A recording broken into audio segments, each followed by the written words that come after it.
সকাল থেকেই উত্তেজনা ছড়ায় হবিগঞ্জের জুডিশিয়াল ম্যাজিস্ট্রেট আদালতে।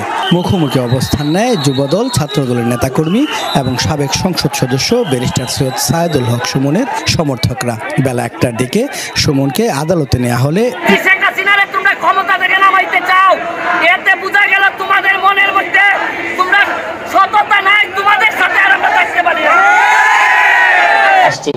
তো ফেসবুকটা একেবারে গুজবে একেবারে ভরে গেছে। এই পক্ষ আর ওই পক্ষ না, যে যেভাবে পারতেছে দেখা যাচ্ছে যে গুজবে। যার কারণে আমি সবাইকে বলবো যে পাপ কখনো বাপকে ছাড়ে না। ব্যারিস্টার সুমন পাপ করেছিল, তার এখন সাজা খাটতেছে। আসসালামু আলাইকুম বন্ধুরা, সবাই কেমন আছেন? আশা করি অনেক অনেক ভালো আছেন। সুপ্রিয় দর্শক শ্রোতা, আপনারা যে ভিডিও ক্লিপটা দেখেছেন ব্যারিস্টার সুমনের, সম্পূর্ণ ভিডিও আগে দেখবেন, তারপরে আপনাদের কমেন্ট বক্সে কমেন্ট করবেন। পুরো ভিডিওটি কেউ না দেখে কেউ বাজে মন্তব্য করবেন না, কেউ কমেন্ট করবেন না। দর্শক, শুরু থেকে আমি কয়েকটি কথা বলছি, হয়তো আপনাদের অনেকেরই ভালো লাগে নাই এবং অনেকেরই ভালো লাগছে।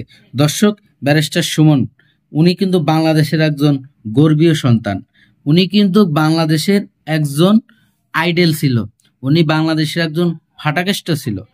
আজকে কেন উনার এই পরিণতি হবে উনি নিজেও হয়তো জানতো না। আজ তার ফ্যামিলি কোথায়, তার নিজের বিবাহিত মেয়ে, তিনি এখন কান্না করতেছে, আমার বাবার মুক্তি চাই।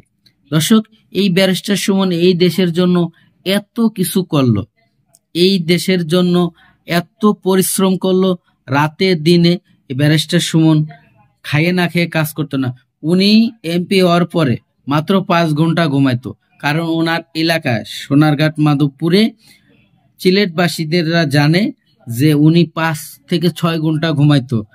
আর সকালেতে শুরু করতো, রাতের 12টা পর্যন্ত উনি সমস্ত দেশের কাজ এবং নিজের এলাকাবাসীদের কাজ এগুলো সম্পূর্ণ করে উনি নির্বিভাবে টেনশনে ছাড়া ঘুমাইতো।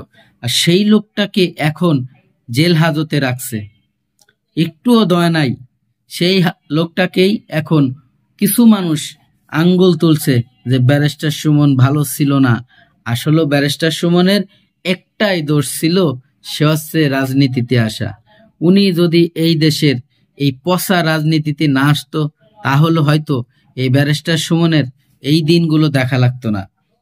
দর্শক, আজকের আমার এই ভিডিওগুলো যারা দেখতেছেন, অবশ্যই আপনার মূল্যবান মতামত কমেন্টে একটু জানাই যাবেন যে ব্যারিস্টার সুমন বিগত দিনে যত কাজ করেছে আসলে তার নিজস্ব ব্যক্তিগত কারণে করছে কিনা, এই দেশের স্বার্থে করেছে, সাধারণ জনগণের স্বার্থে করেছে এবং ওনার নিজস্ব অর্থায়নে করছে।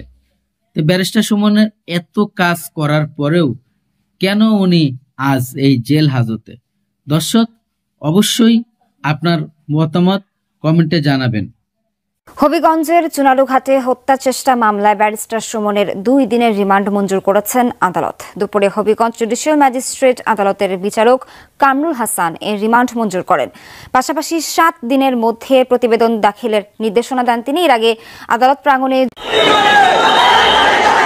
সকাল থেকেই উত্তেজনা ছড়ায় হবিগঞ্জের জুডিশিয়াল ম্যাজিস্ট্রেট আদালতে। মুখোমুখি অবস্থান নেয় যুবদল, ছাত্রদলের নেতাকর্মী এবং সাবেক সংসদ সদস্য ব্যারিস্টার সৈয়দ সায়েদুল হক সুমনের সমর্থকরা। বেলা 1টার দিকে সুমনকে আদালতে নেওয়া হলে উত্তেজনা রূপ নেয় মারামারিতে। কড়া নিরাপত্তায় যখন ব্যারিস্টার সুমনকে আদালতে তোলা হচ্ছিল, তখন পাল্টাপাল্টি স্লোগান দিচ্ছিল ছাত্রদল, যুবদল ও সুমন সমর্থকরা। এক পর্যায়ে সুমন সমর্থকদের ধাওয়া দেয় বিক্ষুব্ধ জনতা। আদালত প্রাঙ্গণেই সংঘর্ষে আহত হয় কয়েকজন। পরে আইনজীবী ও পুলিশের হস্তক্ষেপে পরিস্থিতি শান্ত হয়। আদালত প্রাঙ্গণে উত্তেজনা ও হাতাহাতির ঘটনায় ক্ষোভ প্রকাশ করেন আইনজীবীরা। ছাত্রলীগ সহ তাদের দোসররা আদালতে ভিতরে ছবি উঠানো নিষেধ। ছবি তোলার জন্য যখন আমরা বাধা দিই, আইনজীবীরা যে ছবি তোলা যাবে না, তখন আইনজীবীদের অকথ্য ভাষায় গালিগালাজ করে। জাতীয়তাবাদী ছাত্রদল হবিগঞ্জ জেলা শাখা যে সকল স্তরের নেতৃবৃন্দকে নিয়ে আমরা আসছি, আসার কারণে ওরা যে অস্থিতিশীল একটা পরিবেশ সৃষ্টি করতে চেয়েছিল, সেই কারণে তারা এই অস্থিতিশীল পরিবেশ সৃষ্টি করতে পারে নাই। আদালতে রাষ্ট্রপক্ষের আইনজীবী সুমনের 10 দিনের রিমান্ড আবেদন করেন, তবে 2 দিনের রিমান্ড মঞ্জুর করেন আদালত। আজকে যে মামলা, এই মামলাতে রাষ্ট্রপক্ষ আমরা 10 দিনের রিমান্ড প্রার্থনা করেছিলাম, কিন্তু বিজ্ঞ আদালত রিমান্ড মঞ্জুর করেছেন এবং আমরা সেই আশা করে আগামী দিনে ন্যায় বিচার পাবো। সুমনের আইনজীবীর দাবি, ব্যারিস্টার সুমনের রাজনৈতিক ক্যারিয়ার ধ্বংস করতে মামলায় ফাঁসানো হয়েছে তাকে।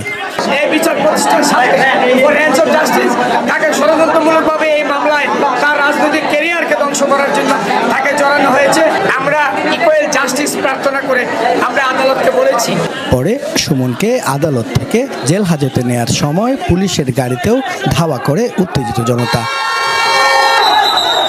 প্রদীপ দাস সাগর, যমুনা নিউজ, হবিগঞ্জ। ক্ষমতা থেকে নামাইতে চাও, এতে বোঝা গেল তোমাদের মনের মধ্যে তোমরা সততা নাই, তোমাদের সাথে আর আমরা থাকতে পারি না। আওয়ামী লীগ সম্পর্কে এদের ধারণা আছে কিনা জানি না।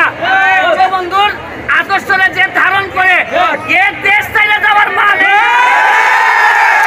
সব আপাতত বন্ধ রেখে আমরা বঙ্গবন্ধু কন্যারে এই ক্রাইসিস মোমেন্টে বাঁচানোর জন্য যে যার জায়গা থেকে আমাদের অনেকের সন্তান যারা এই আমাদের সরকারের বিরুদ্ধে আন্দোলন করতেছে, এরা নিজেরাই জানে না যে এই সরকারের পতন ঘটায় এরা যে ওদেরকে বুঝাইতে হবে।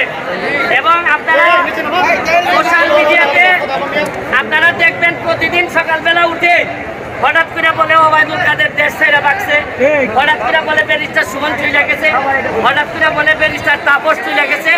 এইটা এদের প্রপাগান্ডা। শামীম ওসমান নাই, কালকে সারাদিন শামীম ওসমান পার্টি অফিসে। এরা চাইতেছে এইরকম গুজব করাইয়া এরা সরকার পতন ঘটাইতে চায়। আমার একটা বিশ্বাস, 2001 সাল থেকে আমি দেখছি আওয়ামী লীগকে, আওয়ামী লীগ যত চাপের মধ্যে পড়ে তত শক্তিশালী হয়ে। আওয়ামী লীগ সম্পর্কে এদের ধারণা আছে কিনা জানি না। বঙ্গবন্ধুর আদর্শরে যে ধারণ করে এ দেশ চাইলে যাওয়ার মানে এই দেশেই তো মৃত্যু হইব, মৃত্যু তো আগে পরে একদিন হইবই। আদর্শের কারণে মৃত্যু হইলে এই মৃত্যু সম্মানে দেব। আমি আপনাদেরকে বলবো ধৈর্য ধরে থাকবেন, তবে দেয়ালে যদি পিঠ থেকে যায় আর আওয়ামী লীগ যদি দাঁড়াই যায়, আমি বলতে চাই আমি যখন স্বতন্ত্র এমপি হয়েছি, আমি আওয়ামী লীগের সাথে নৌকার সাথে প্রতিদ্বন্দ্বিতা করে এমপি হয়েছি। আমারে এরা ভাবছে যে আমারে বলে এক সময় বলে যে আপনি প্রধানমন্ত্রী হয়ে যাবেন, প্রেসিডেন্ট হয়ে যাবেন, এসব বলে আমার লোভ দেখায়। কিন্তু এরা জানে না যে আমি স্বতন্ত্র এমপি হইলে আমার রক্তের মধ্যে বঙ্গবন্ধুর আদর্শ। প্রধানমন্ত্রীর তার অমুক অমুকের লোভ বঙ্গবন্ধুরে কেউ দেখাইতে পারে না। আমি তার আদর্শের সৈনিক। আমারে বলছে যে স্বতন্ত্র এমপি হিসাবে আপনার বক্তব্য কি? আমি বলছি তোমাদের দাবি যখন কোটা সংস্কার ছিল তখন 80% আওয়ামী লীগের তোমাদের পক্ষে ছিল। যে কোনো মৃত্যুর প্রতিবাদ আমরা করি, কিন্তু তোমরা যদি আমার নেত্রীরে মেলাইন করতে চাও, জননেত্রী শেখ হাসিনারে তোমরা ক্ষমতা থেকে নামাইতে চাও, এতে বোঝা গেল তোমাদের মনের মধ্যে তোমরা সততা নাই, তোমাদের সাথে আর আমরা থাকতে পারি না। যারা আজকে আন্দোলন করে এরা তো আগুন দেয়, এরা মানুষ মারতে শিখছে। আওয়ামী লীগ এরা চিনে না, আওয়ামী লীগ মারতে না মরতেও শিখছে। তোমরা তো মারতে শিখছো, আর আওয়ামী লীগ মারতে এবং মরতে দুইটাই শিখছে। আমার বিশ্বাস এখানে যারা আছেন মুরব্বীরা আমার চেয়ে অনেক বেশি প্রজ্ঞা অভিজ্ঞতা রাখেন। তাদের নেতৃত্বে আমাদের যত গ্রুপিং আছে সব আপাতত বন্ধ রেখে আমরা বঙ্গবন্ধু কন্যারে এই ক্রাইসিস মোমেন্টে বাঁচানোর জন্য যে যার জায়গা থেকে